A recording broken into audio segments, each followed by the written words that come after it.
Be'ez Hashem Yisborach, we begin Perek Asir, the 10th and final chapter in the Rambam's Hilchos Teshuvah, the laws of repentance, in the Sefer Hamad, the book of knowledge, which in this perek we discuss regarding serving God out of love. As Rambam begins halacha alpha regarding the concept about serving God from fear.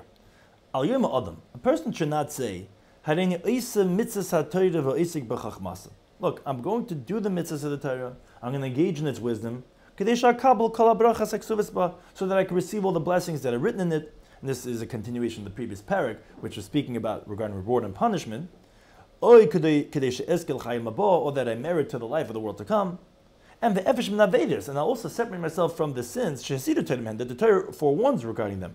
Not so that I can be saved from the curses that are written in the Torah, or that I will not be cut off from the life of the world to come, which we were speaking about the previous parakim regarding that's the ultimate reward and punishment. It's not appropriate to serve God in this path. Because whoever serves God in this path, he's serving out of fear. He's serving because he's afraid of the element of reward and punishment. That's not the level of the prophets. It's not the level of the sages. And they don't serve Hashem on this path, rather only the masses of the people, and the women, and the minors, that we train them to serve God out of fear, until they increase their understanding, they mature in their knowledge, but then ultimately that they serve God out of love. The Rambam gets halacha beis regarding this concept about serving out of love. Someone serves from love. He toils, he engages in Torah and mitzvahs, and he goes in the paths of wisdom, not for anything in the world. Not because he's afraid of the evil, of the bad, but look at the leadership, not to inherit the good. He does the truth because it's truth. And the end of the good will come because of it. And this level is a very great level. Now, not every sage merits to this. The Milas Avram Avinu, this is the level of Avram Avinu, that HaKadosh Baruch Hu called him my beloved. Because he only served from love. And it's the level that God commanded us through Moshe. Like it says in the pasuk in the bottom, you shall love Hashem your God. And at a time when the person will love Hashem an appropriate love, then immediately he's going to do all the mitzvahs from love. Halacha Gimel. Now, what's considered the appropriate love? So a person should love Hashem a great, incredible, intense love. Until his soul is connected, is bound up with the love of Hashem. It comes out he's always constantly engaged in it. As if he has the sickness of being lovesick. That his thoughts are not able to be distracted from the love of that woman. He's always engaged in it. Whether he's sitting, whether he's getting up, whether he's eating or drinking, always thinking about that woman. Yes, more than this, Hashem should be the love of Hashem, in the heart of those who love him. Constantly engaged in it, like it says in the pasuk, you should love Hashem with all your heart, with all your soul.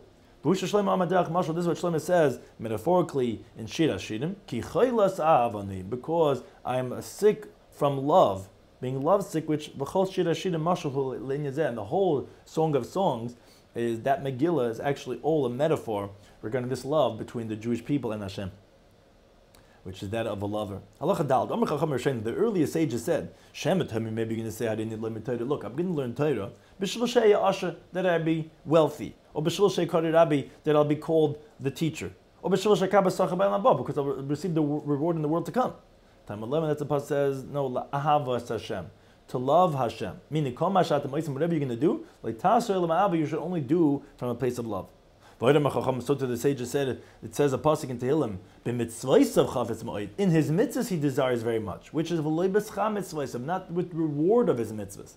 So to the great one of the sages would be mitzav, they would command to the understanding ones of their students, and to those who really are intelligent, in private, because Others can make a mistake for what this message is supposed to be, as if there's no reward and punishment, which actually happened with Antignos Ishseichai, who is mentioned in the beginning of Pirkei Avos, that he lectured in front of his students, don't be like the servants who serve the master to get reward, where his students, Tzaddik and Baisis, then went off and denied the oral law, saying there's no reward and punishment, there's no world to come. But in private, for those who could understand this concept, al tiyu kavadim, don't be like the servants hamashamish and sarab that serve the master amanos lekabel pras with the intention of receiving the reward. Ella nishuhuraf, because he's the master. So the Shamsh is appropriate to serve him. Claim, in other words, if the serve out of love, of course there's reward and punishment. Of course there's going to be the soif haschar lavai. But when you're serving, it shouldn't be for that sake. It should be from a place of love. Allah continues with a related idea of doing the Torah lishma for its sake. Whoever engages in the Torah to receive reward, or or that it shouldn't come to him the punishments, that is he's engaging in it not for its sake, not for its namesake. Whoever's engaged in it, not because of fear, but not to get reward, rather because of his love for the master of all the land, who commanded to do this, he's engaged in it for its sake. This is what the sages said. Now the sages did say, even though it should be lishma, a person should always be engaged in Torah, even not for its sake, because from when the person is going to be engaged in it, even not for its own sake, but you become familiar with the beauty and the grandeur of this this Torah, like the mashal of the woman, when you get to know her, balishma, it brings to be doing it, even though you're doing for ulterior motives, it's going to bring to do it for her sake.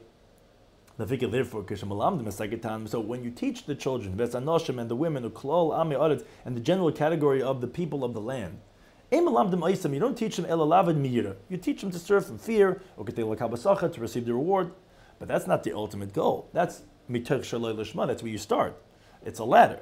Until you increase their understanding, and then they increase their level of wisdom. You reveal to them this secret, a little bit at a time, because it's like a shock, and their intelligence is not mature yet to understand this.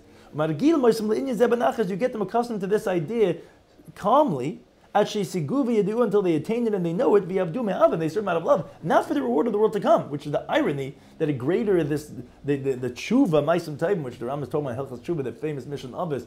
Teshuvah Maisim Tovim is Gedol Yisrael Mikol Chayil Mabah, is this concept where you rather be connected with from the love that one has for Hashem than all that reward. Allah Chavav continues regarding this knowledge of God and the love of God. Now, Davyadua Bar, it's a well-known and verified idea that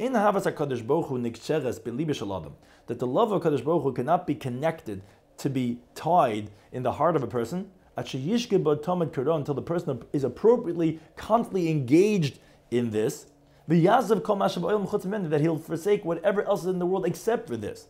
Like he commanded, and he says that you should love Hashem, your God, with your entire heart, with all your desires, with all your soul. Now, a person cannot love a Kadosh Baruch Hu only with the understanding that he'll know him, meaning according to the knowledge is the love, because you cannot love something that you don't know and you don't recognize. You can't say you love this person if you don't know who they are. To know you is to love you. And according to the knowledge, Tiyahava will be really the understanding. That's the word of Ba'adam Yodes Chava. It's a connection. Tiyahava will be the love. If it's a little bit that you know, a little bit that you love. If you know a lot, harbe then you love a lot. And my person has to seclude himself, to understand and to become intelligent, with wisdoms and understandings. Let him know about his Creator, according to the ability that a person has to understand and to attain. Like we explained the laws of the foundation of the Torah in Perek Dal Halachit Beis. Baruch Rachman Desayin, blessed is Hashem who has helped us. Nigma Sefer Rishon, we have finished the first Sefer of the Yad HaChazak of the Mishneh Torah, the 14th Svarim. But Sefer Mad, it's the book of knowledge, which in Hilchos Yesod Torah there were 10 parakim, Hilchos Deis there were 7 parakim, Hilchos Talmud Torah was 7 parakim, Hilchos Avodas Kachavim was 12 parakim, and in this Hilchos Teshuvah there was Esther, there were 10 parakim, Tam V'Nishlam.